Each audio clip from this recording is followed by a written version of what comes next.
I've been coming across a lot of videos on my timeline of people having to cut people out of their lives.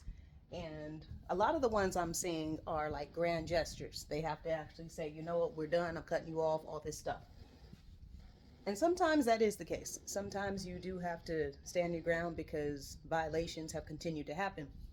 But I think more often than not, if we would just stick to the people and things that we are in agreement with, some relationships will just fizzle out on their own naturally because two can't walk together unless they be agreed.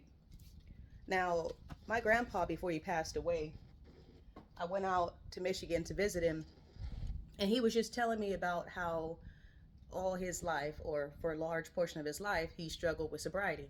So he joined AA, and although he had been sober for 50 years, he still attends all the meetings.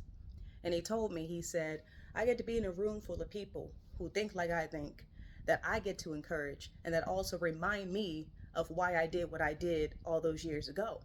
And I just love that, because to stay on the same track, let's say that you are somebody who struggles with sobriety and you have this friend and they're cool and you like them and they're cool people, but their idea of a fun time is going out to a bar on a Saturday night. Well, you already know that that's not going to work for you, because that's going to put you in an environment where the temptation is going to be overwhelming for you. So you can't go.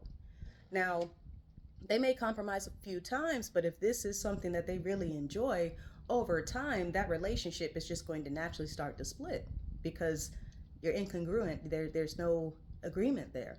Now, if you meet somebody else and they tell you, hey, I have a jujitsu membership and I'm allowed to bring somebody with me today, and then you decide to go check it out because it's not going to hurt you. If anything, you're going to get a workout in and meet some pretty cool people.